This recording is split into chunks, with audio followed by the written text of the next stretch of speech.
नमस्कार दोस्तों। कैसे हो आप सभी लोग? आई होप बहुत ही बढ़िया होंगे और अपनी तैयारी को बहुत अच्छे से कर रहे होंगे। क्रॉनिकल पत्रिका के यूट्यूब चैनल क्रॉनिकल इंडिया पर आपका बहुत बहुत स्वागत है। देखिए, करंट अफेयर के वैसे करंट अफेयर जो आपको सीधे सीधे वनडे एग्जाम्स में काम आता है, वन लाइनर ये करंट अफेयर है।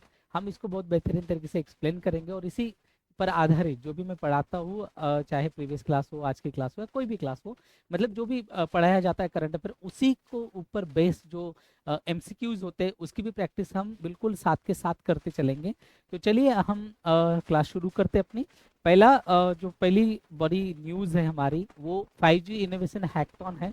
और ये चर्चा में क्यों है? ये चर्चा में इसलिए है, इसके इसके एक ही रीजन है इसका चर्चा में रहने का, क्योंकि 5G एक इनोवेशन आ रहा है और एक तरह का हैकाथॉन जो है, भारत सरकार चाह रहा है कि जो दूरसंचार विभाग है, department of telecommunication, right, department of telecommunication, department of telecommunication, right, department of telecommunication ने इसका 5G इनोवेशन हैकाथॉन 2025 की घोषणा की है। और ये कहा गया है कि इस टोटल जो ये हैकाथॉन होने वाला है, भारत के जो इनोवेटर्स है, जो टीम्स है इनोवेशन करने वाले, R&D करने वाले, उनके लिए ये जो है पूरा का पूरा हैकाथॉन किया जा रहा है, राइट। ये इसकी घोषणा जो है वो 17 मार्च, इसकी घोषणा कब करी गई? घोषणा की गई है 17 मार्च को, 17 मार्च को इसकी घोषणा करी गई है। देखिए, बहुत जरूरी इसलिए भी हो गई है क्योंकि सरकार ने, मतलब डिपार्टमेंट ऑफ टेलीकम्युनिकेशन ने एक पूरा का पूरा ये प्रोग्राम लॉन्च किया है। इसका इसका जो पूरा प्रोग्राम है ये लगभग लगभग 6 मंथ चलेगा।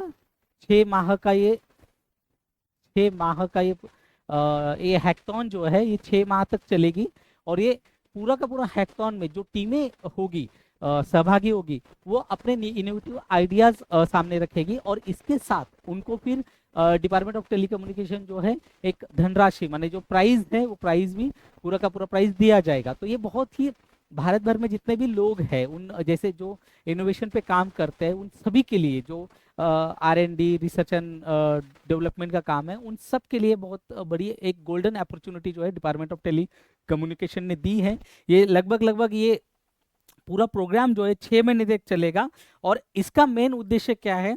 जो सामाजिक, राइट, सामाजिक और औद्योगिक, राइट, सामाजिक और औद्योगिक इन चुनौतियां का, जो सामाजिक और औद्योगिक जो चैलेंजेस है, जो चुनौतियां हैं, उनका समाधान, उन उनके लिए समाधान, राइट, उनके लिए समाधान खोजना ये मुख्य उद्देश्य है इस हैकाथॉन का, उनके लिए, राइट।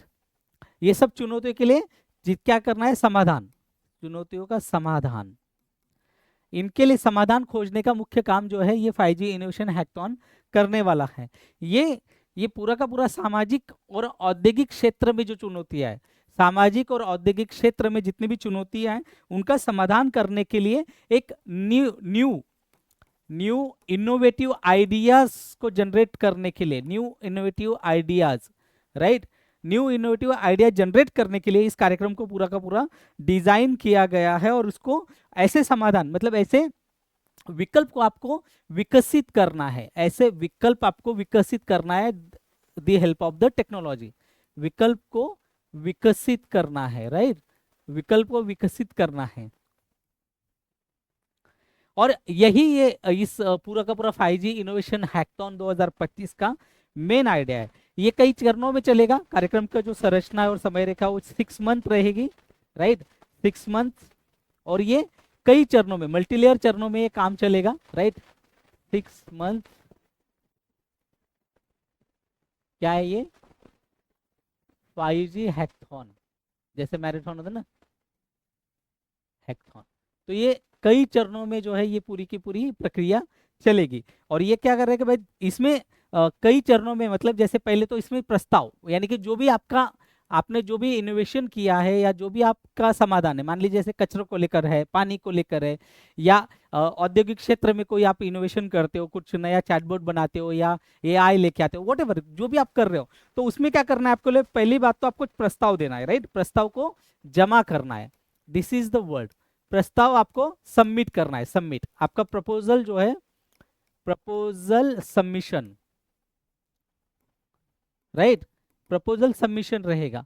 दूसरा क्या आपका रहेगा? दूसरा जो बहुत इंपॉर्टेंट काम है वो रहेगा आपका जो क्षेत्रीय चयन है, वो चयन होगा, मतलब जिस क्षेत्र में, जिस एरिया में आपने दिया है क्षेत्रीय चयन, मान लीजिए जैसे डिस्ट्रिक्ट लेवल है, ऐसे एग्जांपल बता रहा हूँ, जैसे डिस्ट्रिक्ट लेवल पर आपने सबमिट किया है तो वहां पहले आपका चयन होगा। मान लीजिए जैसे एक डिस्ट्रिक्ट है कोई भी, जैसे गौतम बुद्ध नगर है, मान लीजिए जैसे नोएडा है, वहां से कई लोगों ने मान लो 50 एंट्रीज आई है, तो 50 एंट्रीज में से आपको वहां चयन किया जाएगा, फिर आपको अगले स्टेज पे भेजा जाएगा, उससे अगले स्टेज पर भेजा जाएगा, जैसे रीजनल लेवल पर एक सारा का सारा जाएगा।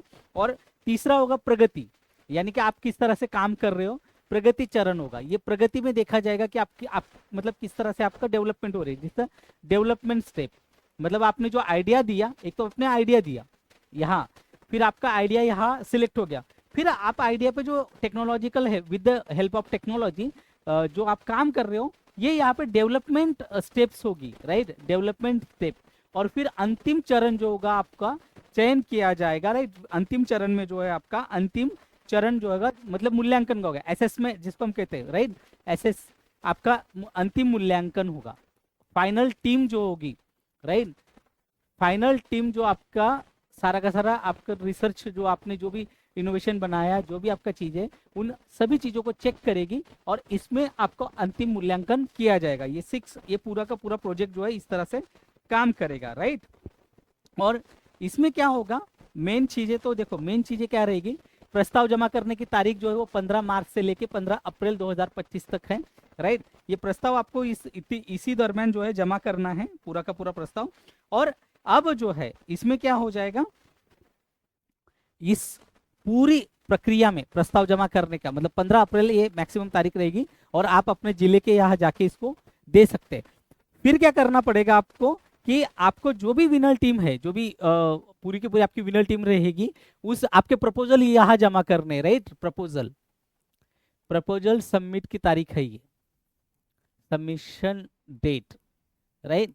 और फिर जो वित्तीय सहायता और मार्गदर्शन भी दी जाएगी आप लोगों को, मतलब जो भी टीम वहां जाएगी उसको एक वित्तीय सहायता भी प्रोवाइड की जाएगी, और इसमें कम से कम 1 लाख रुपए का निधि जो है यहाँ है, राइट? 1 लाख रुपीज का यहाँ आपका निधि है, फंड है, फंड, राइट? 1 लाख रुपीज का फंड है जो आपको वहां पे सीधा सीधा दिया जाएगा, राइट? और ये 5G की जो प्रयोगशाला है, 5G प्रयोगशाला, राइट? 5G प्रयोगशाला या प्रयोगशाला आप कह लीजिए, राइट? उन तक आपकी पहुंच निर्धारित सुनिश्चित की जाएगी, पहुंच सुनिश्चित, राइट? सुनिश्चित की जाएगी। आप लोग जो भी टीम वहां है, जो लोग वहां गए हैं, जिन्होंने अपना आवेदन दिया है, उन सभी को 5G जो प्रयोगशाला रहेगी वहां तक उसकी पहुंच सुनिश्चित की जाएगी। इससे इसमें क्या फायदा होगा, इसमें बहुत फायदा ये होगा कि आपको जो पूरी की पूरी प्रक्रिया है उससे जुड़ने का मौका मिलेगा, सीखने का मौका मिलेगा, दुनिया भर में क्या इनोवेशन चल रहे हैं उसके बारे में बात करेगी, और जो आपकी खुद की इनोवेशन है उसका IPR, इंटेलेक्चुअल प्रॉपर्टी, जिसे बौद्धिक संपदा कहते हैं, राइट? इंटेल प्रॉपर्टी राइट जिसे कहते हैं, बौद्धिक संपदा अधिकार जिसे कहते हैं, राइट?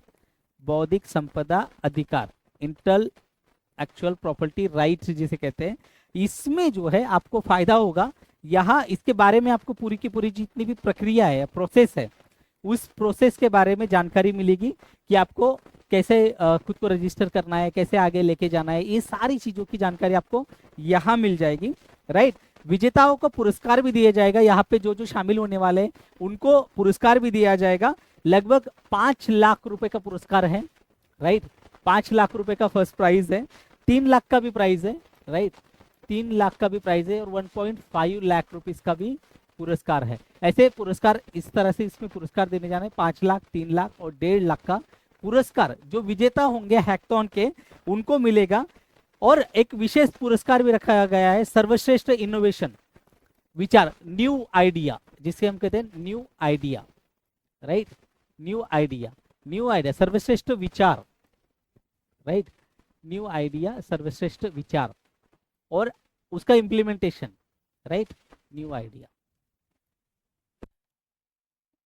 और ये सर्वश्रेष्ठ विचार के लिए जो है एक पूरा का पूरा आपको एक पुरस्कार दिया जाएगा, और उसे कम से कम, मतलब ये जो सर्वश्रेष्ठ आइडिया न्यू आइडिया का जो प्रोटोटाइप होगा, प्रोटोटाइप वो आपको डेवलप करना पड़ेगा मिनिमम, कि आपकी जो आइडिया है उस आइडिया को लेकर फिर आपको एक प्रोटोटाइप डेवलप करना पड़ेगा। अगर आप वो कर लेते हो तो और इस श्रेणी में एक स्पेशल जो अवार्ड है, स्पेशल अवार्ड, उसमें अगर आपका चयन हो जाता है, एक सभी जितनी भी एंट्रीज आई है उनमें से जो बेस्ट रहेगा, जो उसको लगा कि इनोवेटिव है, नया है, सर्वश्रेष्ठ है, तो उसको विशेष पुरस्कार नवाजा जाएगा। इसमें जिसका चयन नहीं होता है उनके अलावा की बात करें तो उसे 50,000 रुपए का जो है पुरस्कार, नगद पुरस्कार इसको दिया जाएगा, ये पूरे के पूरे हैकाथॉन में। अब इस कार्यक्रम का उद्देश्य क्या है? इसका मेन उद्देश्य तो देखिए ये है, मेन उद्देश्य क्या है इसका, कि जो प्रोटोटाइप है इसमें, इस हैकाथॉन में 50 से अधिक, 50 प्लस ऐसे आप लिख सकते हो इसको, 50 प्लस से अधिक प्रोटोटाइप विकसित करना है। प्रोटोटाइप क्या होता है? किसी प्रोटोटाइप क्या होता है मैं अभी आपको बता रहा हूँ, राइट, विकसित करना। आपके दिमाग में कोई आइडिया आया, राइट, कि मान लीजिए, अब ऐसे एक एग्जांपल दे रहा हूं मैं, कि जो प्रदूषण फैल रहा है, जैसे दुनिया भर में, मैंने पढ़ाया था परसों कि दुनिया के सबसे 20 प्रदूषित शहरों में से भारत में 13 शहर है। तो मान लीजिए आप किसी एक शहर से हो, मान लो दिल्ली से हो या लखनऊ से हो या कानपुर से हो या बर्नीहाट से हो, असम मेघालय के बॉर्डर पे जो है बर्नीहाट से, तो आप वहाँ पे जो पूरा का पूरा प्रदूषण फैला है, तो आपने ऐसा कुछ आइडिया है कि क्या हम इस प्रदूषण को ऐसा चैटबॉट बनाए या ऐसा कुछ मशीन बनाए जो हवा में ऊपर तैरेगी, विमान जैसे ड्रोन की तरह, और वो हवा में जितने भी एब्जॉर्ब करेगी गंदे जो प्रदूषण कण है, और सारा हवा मतलब वो एब्जॉर्ब करके अपने पास रखे, फिर जमीन पर उसको निचरा कर देगी या उसका डिस्ट्रॉय कर देगी। ऐसा मान लीजिए आपके दिमाग में आइडिया आ गई, तो उसका प्रोटोटाइप आपने बना दिया कि ये ऐसा ऐसा मशीन बन सकते है। उसके ऊपर आगे काम होगा, जो एक्सपर्ट्स है उस सेक्टर के, वो आपको एडवाइस करेंगे, that is a different thing. But आपके दिमाग में सिर्फ इतनी भी चीज आ गई और आपने उसका प्रोटोटाइप बना दिया, तो ऐसे प्रोटोटाइप कम से कम 50 प्लस प्रोटोटाइप इसमें बनाने हैं। 25 प्लस कितने? 25 प्लस 25 प्लस पेटेंट, पेटेंट जो है रजिस्टर कराने हैं, इनका निर्माण करना है, पेटेंट निर्माण करने, मतलब ऐसा काम करना है इसमें कि कम से कम 25 तो आइडियाज आपका पेटेंट ही बन जाए डायरेक्ट। पेटेंट निर्माण करना है, निर्माण करना या रजिस्टर करना कह लीजिए, या रजिस्ट्रेशन, रजिस्ट्रेशन, इतना तो इस हैकाथॉन से हासिल करना ही करना है। तीसरा इंपॉर्टेंट क्या है, जो सबसे महत्वपूर्ण बात, जो एकेडमिक है, राइट, एकेडमिक प्लस इंडस्ट्री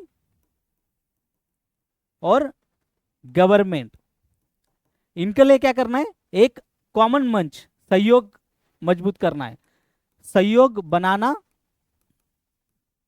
और उसे बढ़ाना, यानी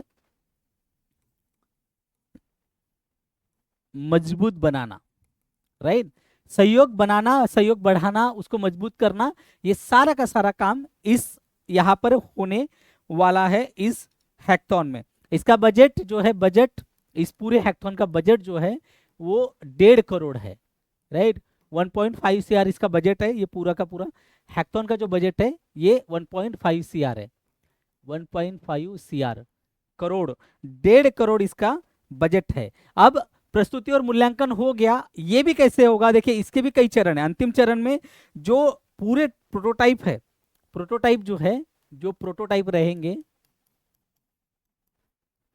जो प्रोटोटाइप है उसका अंतिम मूल्यांकन एक कमेटी करेगी, राइट, इसका अंतिम मूल्यांकन जो है कमेटी करेगी, एक तकनीकी विशेषज्ञ मूल्यांकन समिति, तकनीकी, राइट, तकनीकी विशेषज्ञ, ये टेक्नोलॉजिकल एडवांस कमेटी रहेगी, राइट, मूल्यांकन समिति, राइट। तकनीकी असेसमेंट करने के लिए काम करेगी ये TEC, टेक्नोलॉजिकल जो एक्सपर्ट एग्जामिन कमिटी रहेगी, ये टेक्नोलॉजिकल एक्सपर्ट एग्जामिन समिति यानी कमिटी। ये कमिटी जो है टेक्नोलॉजिकल एडवांस रहेगी, ये कमिटी ये सारा का सारा काम देखेगी, और ये आपके जितने भी प्रोटोटाइप है जो भी आपने सबमिट कराया है समिति के पास, ये लोग इसको करेंगे, और फिर इसका कार्यान्वयन, क्रेडिबिलिटी, कार्यान्वयन क्रेडिबिलिटी मतलब ये बनने कैसा है, क्या है, कहीं चुराया तो नहीं आइडिया, ओरिजिनल है, ये सब देखा जाएगा। उसके क्रेडिबिलिटी और स्केलेबिलिटी, स्केलेबिलिटी मतलब ये कितना बढ़ सकता है, कितना स्केल कर सकता है, और बाजार में इसकी क्या उपयोगिता है, बाजार में उपयोगिता मतलब फिट, मार्केट फिट जिसे कहते हैं मार्केट की भाषा में, market fit, product market fit है क्या नहीं, राइट। प्रोडक्ट, आपने शार्क टैंक देखा होगा, ये सारे शब्द वहां से बहुत प्रचलित हुए अभी भारत में, बहुत अच्छी बात है। तो ये सारी की सारी ये पूरी की पूरी देखी जाएगी, और बहुत महत्वपूर्ण इसका सामाजिक और औद्योगिक प्रभाव क्या है, सामाजिक औद्योगिक प्रभाव क्या इम्पैक्ट छोड़ने वाला है, ये सारी की सारी चीजें देखी जाएगी, और उसको जो है ये सारा इसका पूरा प्रस्तुति और मूल्यांकन इसमें होगा कि ये कोई प्रोटोटाइप, मान ले मैंने कोई प्रोटोटाइप भेज दिया, इसका समाज पे क्या असर पड़ेगा, औद्योगिक पे क्या असर पड़ेगा, और ये कितना इनोवेटिव है, इनोवेटिव है, ये सारी चीजें यहाँ पर की जाएगी। और फिर आखिर में जो है, आखिर में अगर बात करें तो ये पूरा का पूरा मूल्यांकन जब हो जाएगा, ये कमेटी जब इसको करेगी कि हाँ ये इंपॉर्टेंट है, ये सब कुछ सारे क्राइटेरिया, जितने भी criteria they are fit for that, then फिर जो विजेताओं की घोषणा है, राइट, विजेताओं की घोषणा वो फिर 1 अक्टूबर 2025 को इसकी विजेताओं की घोषणा की जाएगी, 1 अक्टूबर 2025 को। चलिए अगली न्यूज देख लेते हैं। अगली न्यूज भी एमएसएमई है, क्रेडिट मूल्यांकन मॉडल है। केंद्रीय वित्त मंत्री निर्मला सीतारमण जी, राइट, निर्मला सीतारमण जी, इन्होंने विशाखापट्टनम में एमएसएमई के लिए डिजिटल फुटप्रिंट पर एक नई क्रेडिट मूल्यांकन मॉडल का शुभारंभ किया है। ये क्रेडिट मूल्यांकन मॉडल बहुत इंपॉर्टेंट है पारंपरिक क्रेडिट से, क्योंकि किसी फैक्ट्री में जाके उसका असेसमेंट करना, उसको देखना, इससे अलग ही एक मॉडल है, और इसका जो है, इसका शुभारंभ जो है ये किया गया है। और ये कहा गया है कि जो सार्वजनिक बैंक है, सार्वजनिक क्षेत्र के बैंक, राइट,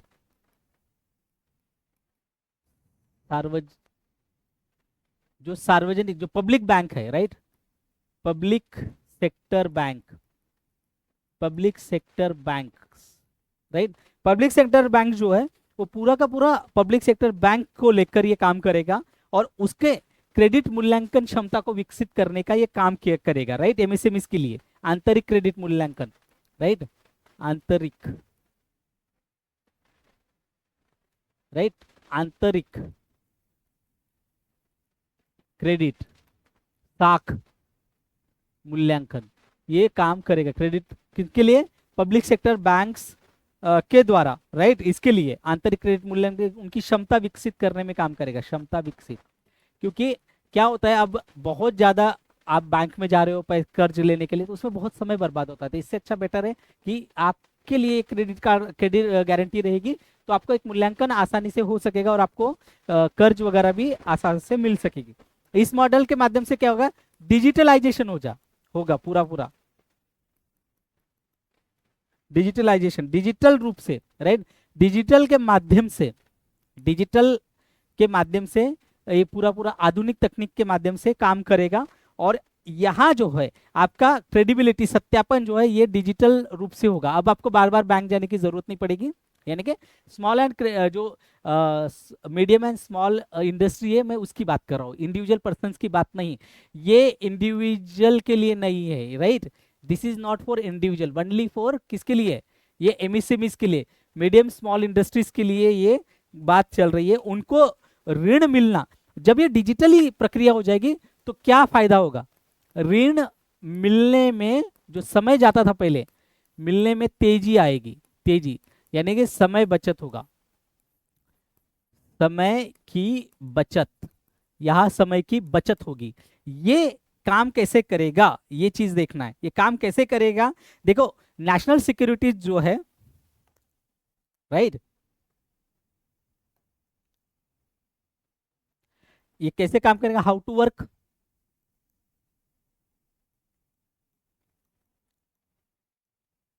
देखिए पहली बात तो जो नेशनल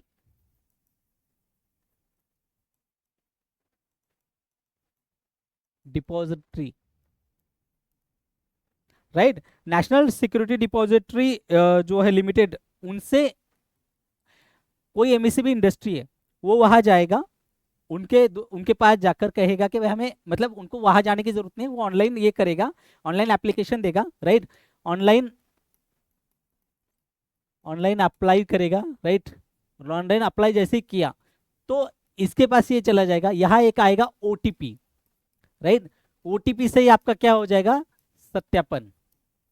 जैसे ही आपने अप्लाई किया ये यहाँ गया, उसके बाद ओटीपी आ गया, राइट, ओटीपी से आपका क्या हो गया, सत्यापन हो गया। ये हो गई आपकी पहली स्टेप्स, और सीधे सीधे सत्यापन। अब इसमें सत्यापन में क्या होगा, जैसे पैन कार्ड, पैन कार्ड, आधार, राइट, पैन कार्ड, आधार, इसका सत्यापन होगा। उसके बाद क्या होगा, थर्ड में क्या होगा, आपका mobile number and email, email का क्या होगा, सत्यापन होगा, ईमेल का सत्यापन होगा। मोबाइल, पैन कार्ड, आधार, मोबाइल नंबर और आपका ईमेल जो बैंक से जुड़ा होगा, इसका सत्यापन होगा। जीएसटी, और इससे फिर क्या हो जाएगा, सीधा सीधा आपको बैंक को कहीं जाने की, कोई डॉक्यूमेंट देने की जरूरत नहीं, जीएसटी डाटा सीधा सीधा क्या मिल जाएगा, जीएसटी डाटा कलेक्ट हो जाएगा, ये कलेक्ट हो जाएगा, राइट, सीधा सीधा जीएसटी डाटा प्राप्त होगा। और फिर उसके आधार पर आपको क्या मिलेगा बाद में, बैंक स्टेटमेंट, बैंक स्टेटमेंट मिलेगा। और फिर बैंक स्टेटमेंट का विश्लेषण होगा, आईटीआर अपलोड होगा, राइट, आईटीआर अपलोड। ये सारी चीजें यहां होने के बाद जो क्रेडिट गारंटी फंड है,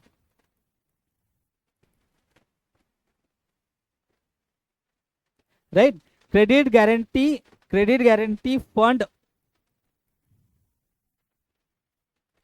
क्रेडिट गारंटी फंड,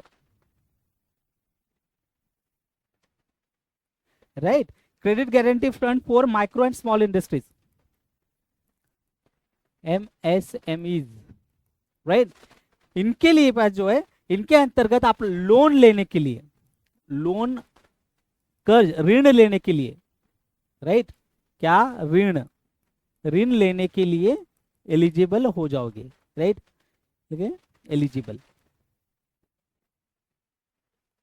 ऋण लेने के लिए आप क्या हो जाओगे, एलिजिबल हो जाओगे। ये इसका सबसे अच्छा फायदा है। और फिर इतना सब करने के बाद आपको किसी जमानत की जरूरत भी नहीं होगी, होता ना गारंटर, जिसको इंग्लिश में क्या कहते हैं, गारंटर, जमानत की कोई जरूरत नहीं होगी आपको। यहाँ ये स्टेप बाय स्टेप अगर आप जाते हो, मतलब एमएसएमई के लिए लोन लेते हो, तो आपको इस तरह से करेंगे कि आपको किसी की भी जरूरत नहीं होगी। और ये ओटीपी की मदद से जब ये सब कुछ होगा काम, तो आपको किसी के पास जाने की जरूरत नहीं है, आप घर बैठे लोन प्राप्त कर सकोगे। इसका सबसे अच्छा फायदा आपको यही मिलेगा, राइट। इसका सबसे अच्छा फायदा क्या है, लाभ क्या है, ये लाभ यही है कि आपको कहीं जाने की जरूरत नहीं, आपको घर बैठे बैठे सारा का सारा चीजें मिल जाएगा। अब देखो इसमें क्या होगा, एक तो आपका समय बचत, समय बचत, राइट, समय की बचत। दूसरा क्या हो जाएगा, पेपरलेस,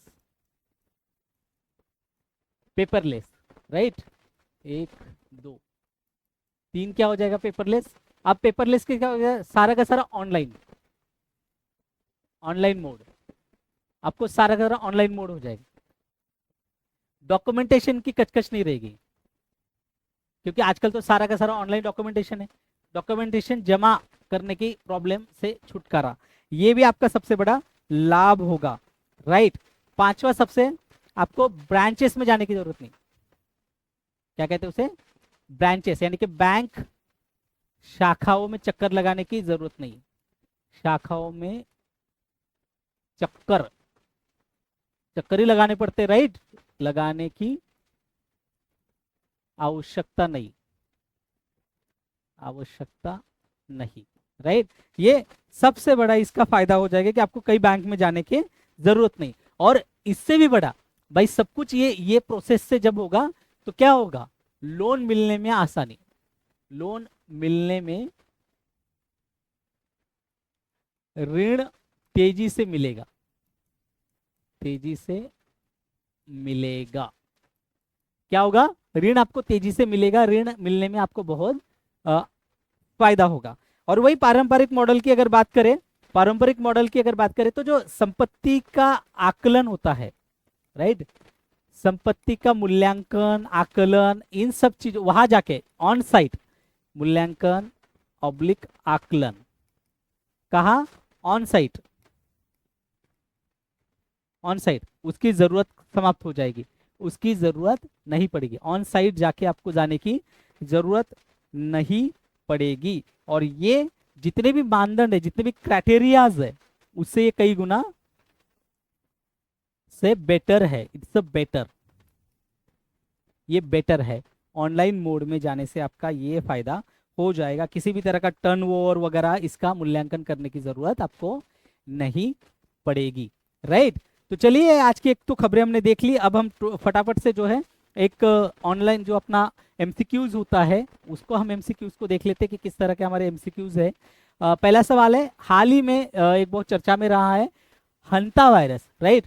मैंने हंता वायरस के बारे में आपको पढ़ाया भी है तो आपको याद होगा, हंता वायरस या hanta virus pulmonary syndrome HPS का प्राथमिक कारण क्या है। ये दूषित जल, बी दूषित भोजन, सी कृंतकों यानी रोडेंट्स से संक्रमण, या डी मनुष्य के बीच में संचारण यानी कि जैसे होता है ना कम्युनिकेबल वैसे। तो ये कृंतकों रोडेंट्स जो होते हैं उनके संक्रमण से ये होता है, तो इसका सही आंसर हो जाएगा आपका सी। चलिए अगला देख लेते हैं, हाल ही में कर्नाटक में प्रस्तावित शरावती पंप स्टोरेज हाइड्रोलिक परियोजना का किस कारण से विरोध हो रहा है। ये जल संकट बढ़ाने के कारण, बी पश्चिमी घाट के पारिस्थितिकी तंत्र पर संभावित नकारात्मक प्रभाव के कारण, सी अधिक बिजली उत्पादन के कारण, और डी किसानों की जमीन अधिग्रहण नीति के कारण। तो ये भी एक कारण है बट अब तो नहीं है, बिजली उत्पादन बहुत होती है तो ये भी है पश्चिमी घाट। और आपको फिर लग सकता है भाई जल संकट, जैसे ये बांध वाद बनते हैं तो जल संकट भी बढ़ जाता है, बट इसका सही कारण है पश्चिमी घाट, जो it's very very ecological sensitive. Western Ghat जो है वो इकोलॉजिकल रिच एंड सेंसिटिव है, वो इकोलॉजिकली बहुत सेंसिटिव है और इसका नकारात्मक प्रभाव पड़ रहा है। और ये बहुत महत्वपूर्ण नदी है कर्नाटक की, शरावती जो है कर्नाटक की महत्वपूर्ण नदी शरावती, राइट, शरावती नदी जो है बहुत महत्वपूर्ण नदी है। और ये परियोजना से 2000 मेगावाट, राइट, 2000 मेगावाट जो भंडारण है वो, और ये देश का सबसे बड़ा भंडारण है, देश का सबसे बड़ा बिजली भंडारण, बिजली भंडारण है ये, राइट, विद्युत उत्पादन इकाई है, बिजली मतलब ये जो भंडारण होता है वहां पे, ये जो है देश का सबसे बड़ा बिजली उत्पादन इकाई है, ये देश की सबसे बड़ा इकाई है, one of the largest unit in the nation, right, Bharat के अंदर। हाल ही में बार हेडेड गुज पक्षी भारत के किस राज्य में पहली बार देखा गया है। ए असम, बी उत्तराखंड, सी पश्चिम बंगाल, और डी अरुणाचल प्रदेश। ये अरुणाचल प्रदेश में देखा गया है, ये प्रवासी पक्षी है, बार हेडेड गुज पक्षी, राइट, प्रवासी पक्षी, राइट, प्रवासी पक्षी। हाल ही में नुकसान और क्षति कोष लॉस एंड डैमेज फंड से अमेरिका के हटने से विकासशील देशों को क्या मुख्य रूप से प्रभावित करेगा। ये जलवायु परिवर्तन से बचाव हेतु वित्तीय सहायता में कमी, बी नवीकरणीय ऊर्जा परियोजनाओं में गिरावट, केवल अमीर देशों को अधिक लाभ मिलेगा, सी और जल संसाधन प्रबंधन पर इसका प्रभाव नहीं पड़ेगा। राइट। तो ये भी जलवायु परिवर्तन से संबंधित ही है, तो इसका आंसर ये हो जाएगा। देखिए जलवायु परिवर्तन ये जो फंड है लॉस एंड डैमेज फंड जो है, ये फंड के कारण ये फंड मोस्टली क्लाइमेट चेंज और इससे, क्योंकि अमेरिका, अपने आपको पता होगा कि America Paris agreement, right, Paris समझौता, इससे बाहर हो गया है, बाहर, यूएसए बाहर हो चुका है। तो इन इन सब का असर जो है, अब क्लाइमेटिकल जो वर्क चल रहा था दुनिया भर में उसको बचाने के लिए, उस पर बहुत बड़ा इसका असर पड़ने वाला है। अगला सवाल देख लेते हैं। हाल ही में एक खोजा गया है डल सिबेला केमकका, ये किस प्रकार का समुद्री जीव है? एक इसके एक मछली है, एक नई प्रकार की मछली खोजी गई है। बी एक जहरीला समुद्री केकड़ा है, ये एक परभक्षी एम्पियोड है, ये श्रिम्प लाइक प्राणी है, और एक गहरे समुद्र में रहने वाली एक जेली फिश है, राइट, ये एक जेली फिश। तो ये जो है एक एम्फील्ड, जैसे एम्पी पॉड होता है, श्रिम्प लाइक, एक परभक्षी है ये, तो इसका सही आंसर हो जाएगा सी। अगला सवाल देख लेते हैं। हाल ही में शरावती नदी चर्चा में रही, यह भारत के किस समुद्र में गिरती है? राइट, शरावती नदी, हमने इससे पहले भी इसका जिक्र किया और ये चर्चा में भी थी। ये प्रशांत महासागर, बी हिंद महासागर, सी बंगाल की खाड़ी और डी अरब सागर। तो ये अरब सागर में गिरती है। अब पता है कर्नाटक कहाँ है, कर्नाटक का लोकेशन अगर आप देखोगे। अगला सवाल है, हाल ही में चर्चा में रहे नुकसान और क्षति कोष, लॉस एंड डैमेज फंड, किस वर्ष स्थापित किया गया था? राइट, तो ये 2020, बी 2022, सी 2019 और डी 2021। राइट, तो ये जो है 2022 में किया गया था, बी इसका सही आंसर है, loss and damage fund. Right, ये यूनाइटेड नेशन फ्रेमवर्क कन्वेंशन है, यूएनएफसीसी, यूनाइटेड नेशन कन्वेंशन। अभी पहला सी कहा करता है कन्वेंशन ऑन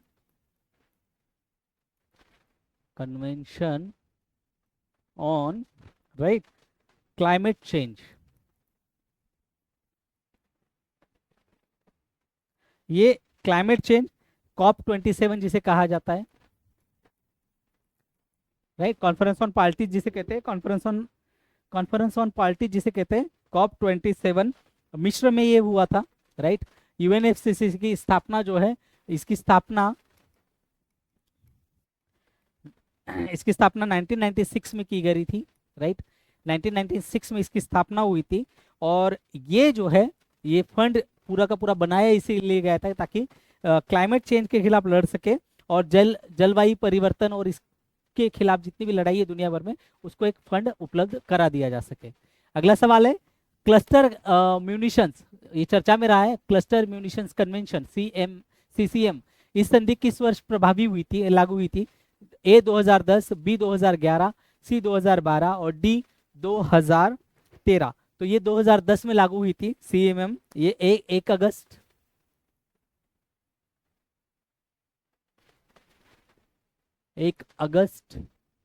2010 में लागू हुई थी। राइट, 1 अगस्त को लागू हुई थी ये, और ये जो है 30 मई 2008 को इसको अपनाया गया था।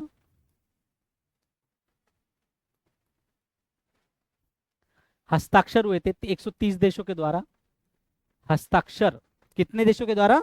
100, मतलब ये अब तक तो 130, इसमें फर्स्ट टाइम 2008 में जो है 100 देशों ने साइन किया था, और 2010 में ये लागू हो गई थी। साइन तो 2008 में हो गए थे, और ये जो क्लस्टर युद्ध होता है, राइट, क्लस्टर युद्ध जो होता है, इसका उत्पादन, भंडारण या हस्तांतरण, इस पर रोक लगाने की बात कर रहे थे, रोक लगाने की बात करते हैं।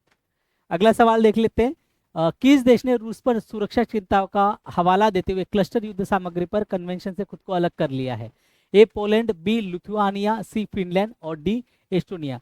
तो लिथुआनिया ने अपने आप को अलग कर लिया है, ये बी है इसका आंसर। राइट, लिथुआनिया अपने आप को अलग कर लिया है। अगला सवाल देख लेते हैं, निवारक निरोध यानी प्रिवेंशन डिटेशन का प्राथमिक उद्देश्य क्या है? ये पिछले अपराधों के लिए दंडित करना, बी प्रतिशोध लेना, सी जो भविष्य में अपराध होंगे उसको रोकना, और डी एक अदालत की जो कार्रवाई है उसको सुनिश्चित करना। तो प्रिवेंशन से ही नाम आता है, प्रिवेंट, डिटेंशन पहले ही ये कर लेना कि ताकि भविष्य में कोई अपराध ना हो। तो ये सी इसका राइट आंसर है। ठीक है, तो चलिए आज हम यही रुकेंगे, और आई होप आपको ये क्लास, आपको ये सारी जो खबरें वो भी पसंद आई होगी। और ये जो भी आपके सुझाव है, जो भी आप कहना चाहते हो, हमें प्लीज कमेंट के थ्रू जरूर बताइए कि आपको क्लास अच्छी लगी, बुरी लगी, या कुछ ऐड होना चाहिए, जो भी आपके सजेशंस हो, always welcome for that, right. तो चलिए मिलते हैं, क्लासेस को आप लाइक करिए और अपने दोस्तों के साथ शेयर करके क्रॉनिकल इंडिया यूट्यूब चैनल को सब्सक्राइब कर लीजिए। धन्यवाद।